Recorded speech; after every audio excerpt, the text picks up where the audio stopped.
আসসালামু আলাইকুম, welcome back to my channel Bithi bytes from Sharmin বলছি। কেমন আছেন আপনারা?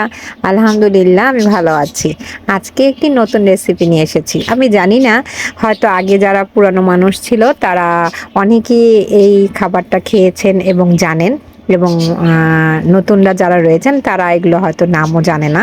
যাই হোক, আমি আমার হাজবেন্ডের কাছ থেকে এই রান্নাটা শিখেছি। সে আমাকে প্রথম রান্না করে খাইয়েছে এরা। তো এটা হচ্ছে পেঁয়াজ কলি।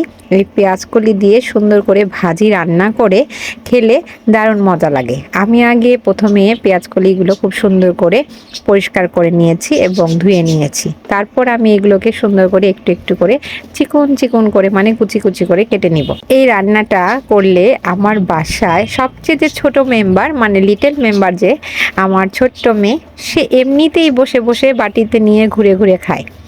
এটা আপনি গরম ভাতের সাথে খেতে পারেন, ইচ্ছে করলে রুটি দিয়ে খেতে পারেন, দুটোতেই মজা লাগে। আমাদের বাসা তো খুবই পছন্দ করে সবাই, খুব পেট ভরে খায়। আপনাদের কেমন লাগবে সেটা অবশ্যই জানাবেন। প্রথমে আমি পেঁয়াজ কলিগুলো খুব সুন্দর করে কুচি কুচি করে ভালো করে কেটে নিচ্ছি। তারপর কেটে নেওয়ার পর সব একসাথে করে আমি পেঁয়াজ কেটে নিব। পেঁয়াজ কলি ভাজিতে পেঁয়াজটা অনেকে দিয়ে থাকে, আবার অনেকে দিয়ে থাকে না। আপনার ইচ্ছা হলে আপনি দিতে পারেন। আমি যেহেতু পছন্দ করি, আমি পেঁয়াজটা দিয়েছিলাম। তারপর আমি পাত্রে প্রথমে একটু তেল নিয়ে নিব। এরপর এর মধ্যে পেঁয়াজ দিয়ে দিব একটুখানি।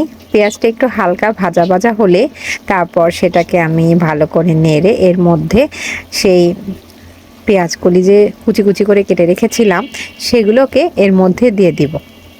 দিয়ে দেওয়ার পর কিছুক্ষণ পর আমি লবণ দিয়ে দিব। লবণ দিয়ে এটাকে ভালো করে মিক্সড করে নিব।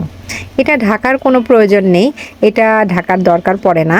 এমনিতেই আপনি বারবার নেড়ে নেড়ে দেখবেন এর মধ্যে থেকে পানি উঠে এসেছে, এবং নাড়তে নাড়তে এক সময় পানিটা যখন শুকিয়ে আসবে এবং পেঁয়াজ কলিগুলো একটু সিদ্ধ হয়ে যাবে, তখন আস্তে আস্তে তেলটা উপরের দিকে উঠে আসবে।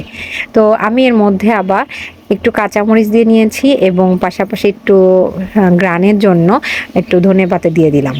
অনেকে এর মধ্যে আলু কুচি করে দেয়, আবার অনেকে অন্যরকম করে মাছ দিয়ে খায়, কিন্তু আমার কাছে এরকমই ভালো লাগে। আমার হাজব্যান্ড যখন আমাকে প্রথম জাপানে এটা রান্না করে দিয়েছিল, তা আমার কাছে এত ভালো লেগেছে, এরপর থেকে আমি এখন রান্না করে দেই। তো এখন তো দেখলাম বাচ্চারা খুবই পছন্দ করে। আমাদের বাসায় এটা রান্না করলে আর কিছু লাগে না, সবাই খুব পছন্দ করেই খেয়ে থাকে। এই তো মোটামুটি তেল উঠে গেছে। তেল উঠে যাওয়ার পর রান্নাটা হয়ে গেল। এই তো আমার ছোট্ট একটি রেসিপি। যদি আপনাদের ভালো লেগে থাকে তাহলে অবশ্যই কমেন্ট বক্সে জানাবেন। নতুন কোনো রেসিপি নিয়ে আবার আসবো। ভালো থাকবেন। আল্লাহ হাফেজ।